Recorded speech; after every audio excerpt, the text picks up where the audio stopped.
Afternoon and welcome to the Midday News. I am Olubumi Ajiboye Agbola. The federal government says it has not raised the pump price of premium motor spirit, popularly called petrol, above the regulated cost of 165 naira per litre. The Minister of State for Petroleum Resources, Chief Timipre Silva, disclosed this while speaking on the sidelines of the Stakeholders Consultation Forum on midstream and downstream petroleum regulations organized by the Nigeria Midstream and Downstream Petroleum Regulatory Authority in Abuja. The minister further insisted that the government had not raised the price of PMS, while the hike in the cost of the commodity currently is between 175 naira per litre and 230 naira per litre, depending on the location of the purchase, was done by the oil marketers. According to him, oil marketers across the country recently raised the price of petrol above the approved 165 naira per litre rate without any official approval by the government, despite the fact that the cost of the commodity was still being regulated. Meanwhile, the marketers had argued that the 165 naira per litre approved price was not sustainable and was contributory to the scarcity of petrol in many locations nationwide. Vice President Yemi Osinbajo has said the federal government will implement the recommendations of the 2022 Trafficking in Persons report released last month. Vice President Yemi Osinbajo said this at the 2022 World Day Against Human Trafficking event organized by the National Agency for the Prohibition of Trafficking in Persons in conjunction with the International Center for Migration Policy Development. In his address on the theme Use and Abuse of Technology, the Vice President stated that the agency will be scaling its efforts in prosecuting, prevention, protection, policy, and partnership. The Vice President said further that the Vice President, who was represented by the Deputy Chief of Staff to the President, Adeola Ipaye, said the recommendations will be studied and implemented to reduce the scourge of human trafficking in the country. No fewer than 25 persons were killed in Plateau State. The deaths were due to attacks by suspected Fulani militia and a clash of vigilante operatives with bandits. In a clash between vigilante group and bandits in Bangalala town, Wase local government council of the state had claimed 18 lives on both sides. Also, a suspected Fulani militia attack of Odanda Chugwi community in Jos South left 7 people dead and others injured. Confirming the incident to newsmen, the National Publicity Secretary of Bayram Youth Molders Association, Rewang Tengwang, said the Danda Chugwi killings came less than 24 hours after 18 persons were killed during a clash between bandits and the vigilante group. The local vigilantes succeeded in neutralizing the 16 bandits but lost 2 of the members to the fierce battle, having occupied the town after threatening its people to vacate. The bandits got a surprise from the vigilantes, who mobilized and confronted them. Police Public Relations Officer DSP Afrad Alabo said the vigilantes might have unknowingly committed murder during the attack. Military Information Officer Major Ishaku Takwa said soldiers had been deployed to the area, adding that the information showed that no death of bandits or vigilantes. In another development, a fresh attack on Birni Gwari community in Kaduna State, terrorists have also abducted 50 persons as hundreds of inhabitants fled. The Osun State Police Command has asked residents of the state not to panic about the alarm raised by Ààrẹ Gani Adams about terrorist infiltration of forests in the West Region, Osun State inclusive. The State Commissioner of Police, CP Wale Olokode, who said this in an interview with newsmen, assured that the police is collaborating with local security groups to protect lives and property Oluchi Amoda completes the story. Has for many years now been battling insecurity occasioned by activities of Boko Haram terrorists, bandits, kidnappers, headsmen, among others. The northern part of the country has remained the worst hit as insurgency has left many displaced from their houses and villages. The southwest region has been relatively peaceful, but the narrative is about to change if the alarm raised by the IROYIN of Yoruba land, Chief Gani Adams, that forests in the southwestern states of Osun, Oyo, and Ogun have been taken over by bandits is anything to go by. The Commissioner of Police in Osun State, CP Wale Olokode, said the people should not panic as security operatives are working in collaboration with local security groups to protect the lives and property of the people. I want to reassure them that they should not panic. There should be no cause for alarm as the law enforcement agents are working assiduously to ensure that the state, which is the most peaceful state, continues to retain that glory of being the most peaceful state. The law enforcement agents, particularly the police, is working in conjunction with other federal security agencies, and particularly also with the civilian security agencies. I mean the Hunters Group, the Vigilante Group, the Motekun Group. Speaking in the same vein, the commander of Hunters Forest Security Service in Osun State, Mr. Ahmed Nureni, said that Are Adams merely stated the obvious. He, however, assured that hunters are working in collaboration with police to comb all the forests in the state and chase away imposters.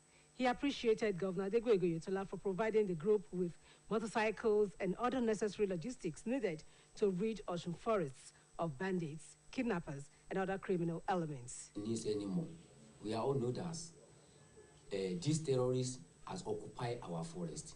Our preparation now is I'm ready to mobilize my officers, all my personnel, to mobilize them to our forest from now.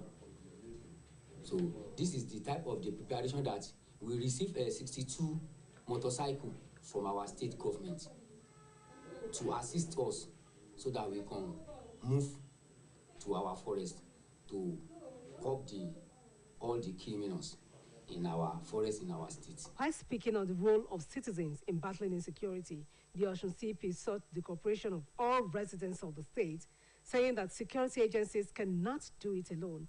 He warned the public against the use of vehicles with covered number plates as well as tinted glasses, saying that such vehicles are prohibited. It is against the law of the land for people to make use of unlicensed vehicles. But we often see a bit of that. Unlicensed vehicles whose plate numbers are covered, as well as motorcycles. He equally tasked the people to be vigilant and report any unusual movements in their environment to law enforcement agents. Oluchi Amuda, OSBC News.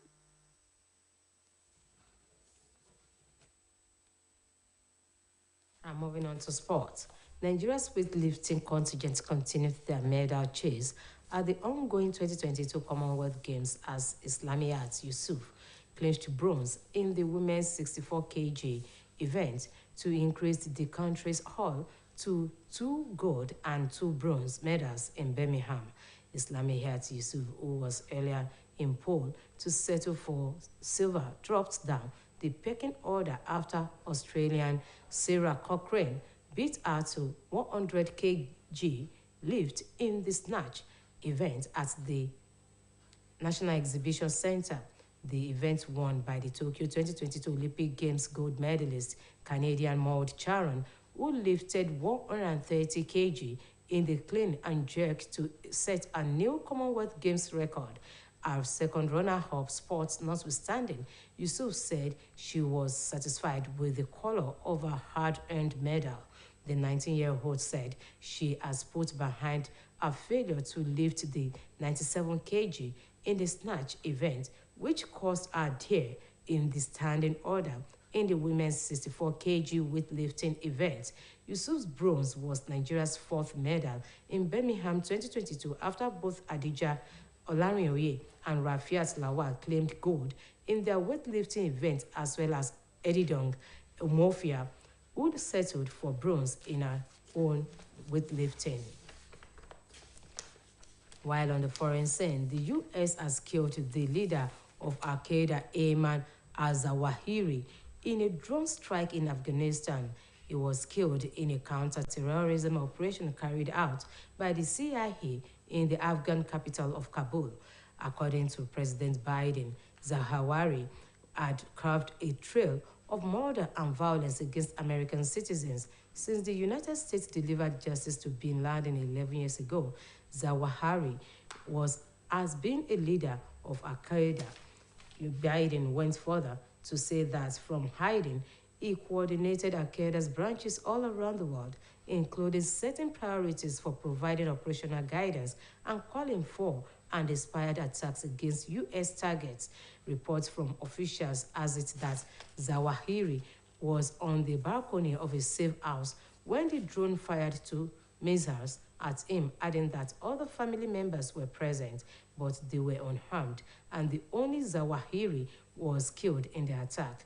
President Biden, in a statement, said that his killing will bring closure to families of the nearly 3,000 victims of the 2001 attacks. And that ends the media news on OSBC TV. Join us at 3 for the state news. Good afternoon.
kí ló ń ṣẹlẹ̀. Gbáǹkọ́.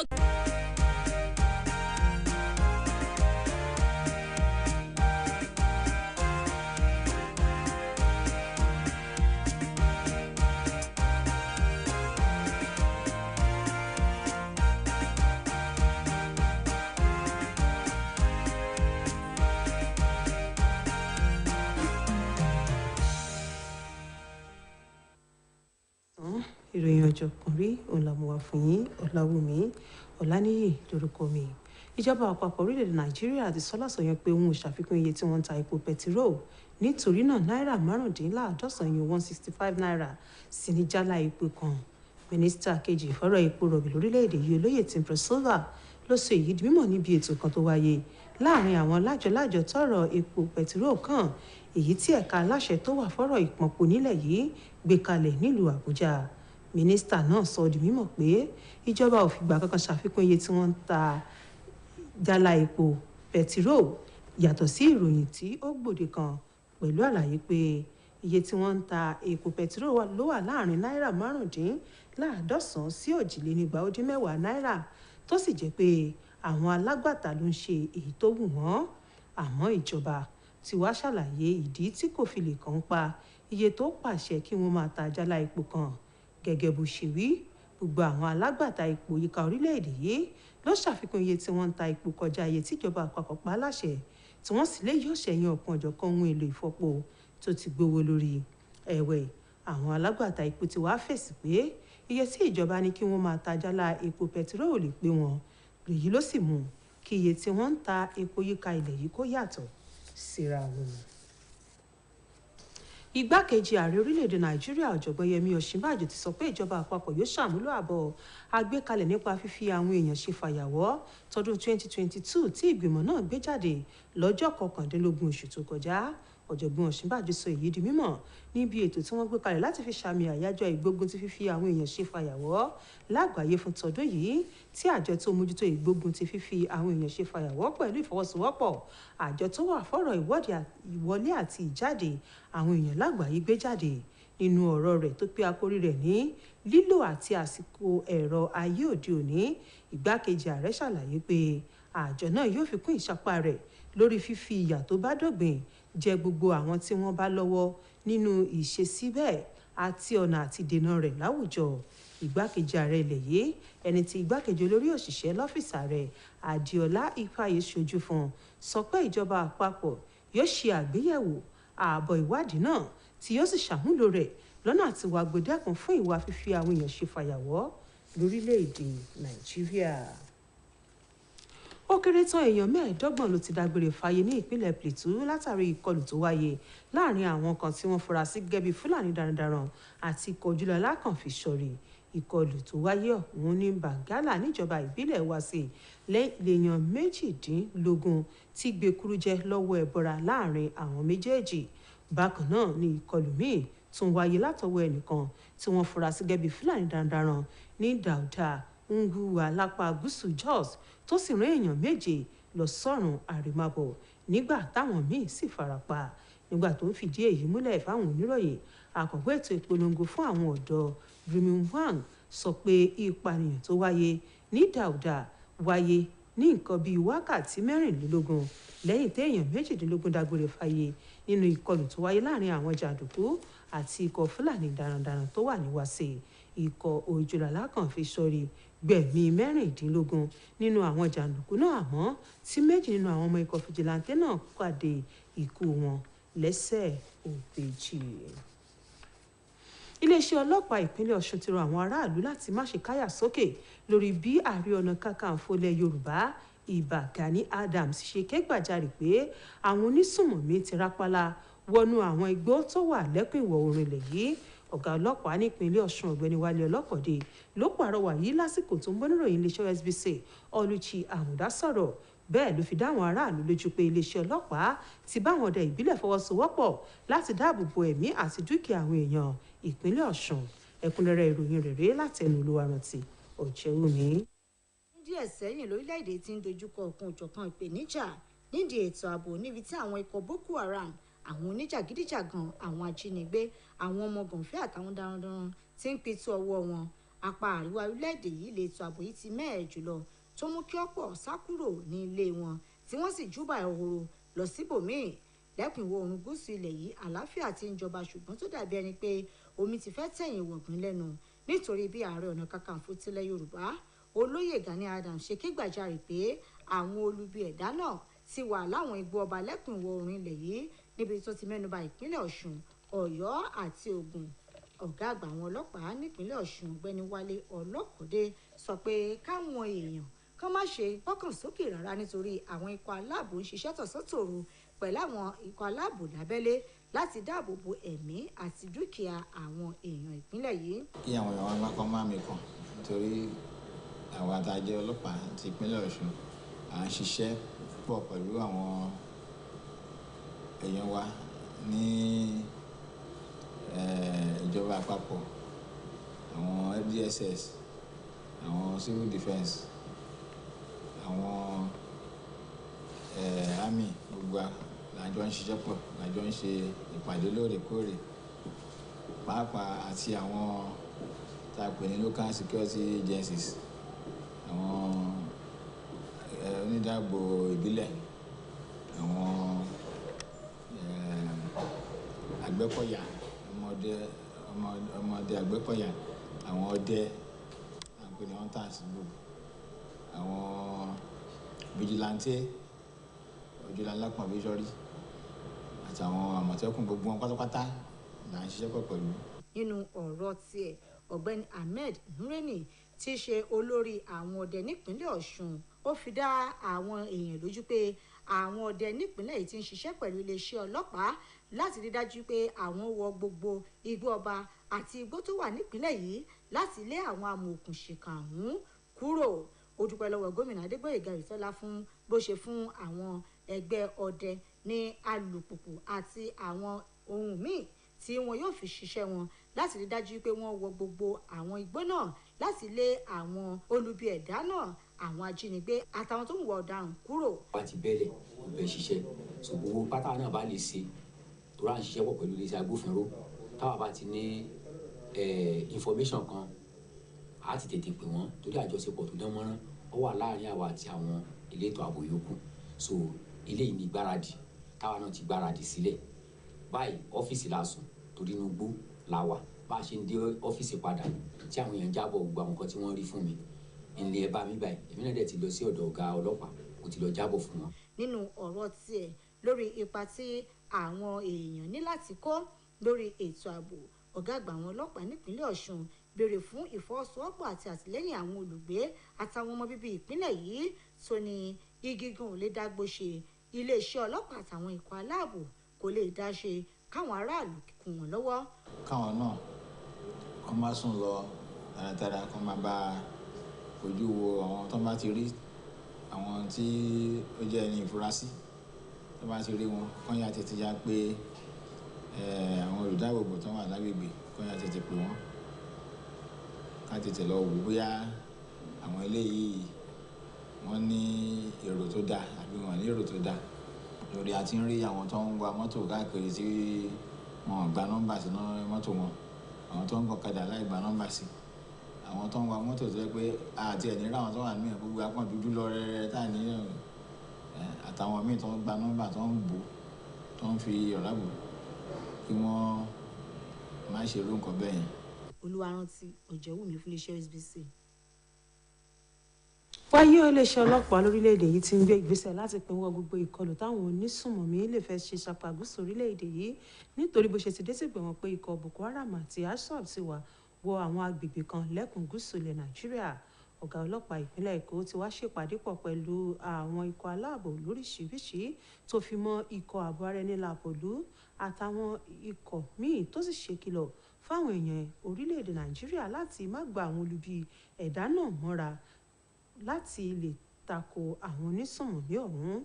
ìgbésẹ̀ yìí wáyé lẹ́yìn tí wọ́n fi páńpẹ́ ọba gbé òṣìṣẹ́ elétò ààbò nílégbé kan tó wà lágbègbè Ìjàyè nílùú Abẹ́òkúta ti ṣe olúìlú ìpínlẹ̀ Ògùn. iléeṣẹ́ ọlọ́pàá wá ṣe àgbékalẹ̀ àwọn ikọ̀ elétò ààbò tó jẹ́ ti ọ̀tẹlẹ̀múyẹ́ láti máa lọ káàkiri kí wọ́n sì ṣàwárí gbogbo àwọn onísùnmọ̀mí tó bá ti wọ apá gúúsù ilẹ̀ yìí. àwọn rántí pé ìròyìn tó tẹ ikọ̀ ààbò ara ẹni làbòlú lọ́wọ́ ni pé àwọn onísùnmọ̀mí Boko Haram àti ikọ̀ ISOB kan ti kó àwọn nǹkan ìjagun lóríṣiríṣi wọlé sáwọn ìpínlẹ̀ bíi Katsina, Èkó, Kaduna, Zamfara tó fi mọ́ olú ìlú ilẹ̀ yìí Àbújá lọ́nà àti máa fi ṣèkọlù kí wọ́n sì dá ìbẹ̀rùbojo sílẹ̀ lórílẹ̀‐èdè Nàìjíríà.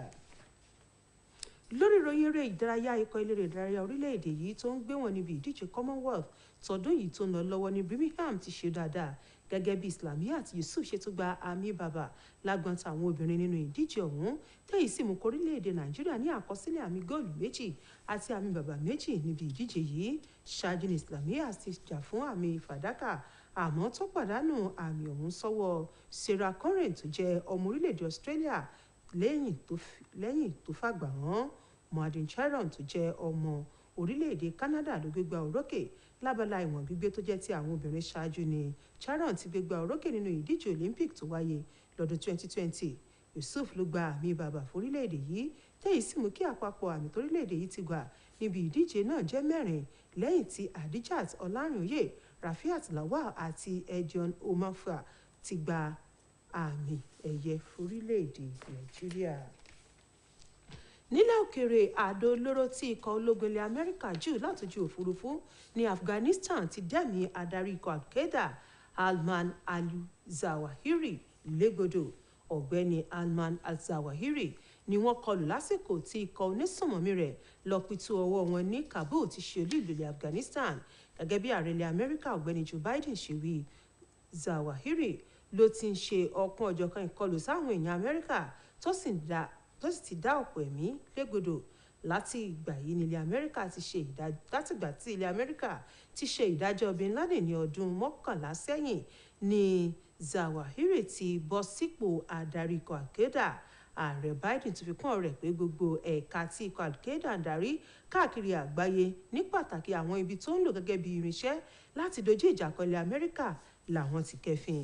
Ìròyìn fi yé ni pé ẹ̀yìnkùlé ilé kan ní Zawahiri wà kó tó di wípé wọ́n ju àdó olóró náà lù ú, pẹ̀lú àlàyé pé àwọn mọ̀lẹ́bí rẹ̀ wà pẹ̀lú rẹ̀ ṣùgbọ́n tí wọn kò kọlù wọ́n, tó sì jẹ́ pé Zawahiri nìkan ló dágbére fáyé níbi ìkọlù tí wọ́n ṣe yìí. Èyí ló pin ìròyìn ọjọ́ kan rí fún ti àkókò yìí. Kamil Abdulrahim lólóòtú. Ìyókù tó di aago 7 kọjá ìṣẹ́jú 15 nígbà táwọn ìròyìn ìpínlẹ̀ Ọ̀ṣun wà fún yín. Títí ìgbà náà, ẹ kú kalẹ̀.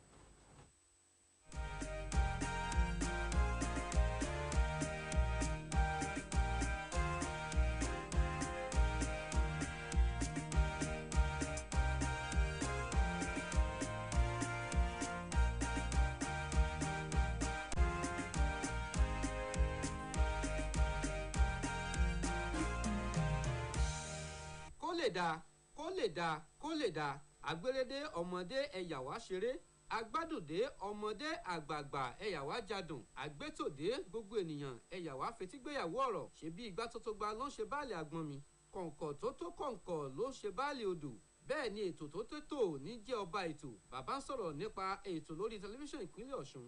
Ọ̀kan gbòógì ni ètò Kó lè dá jẹ́ eléyìí tó máa ń wáyé ní gbogbo ọjọ́ ìsinmi ní déédéé aago 7:30 sí 9 òwúrọ̀.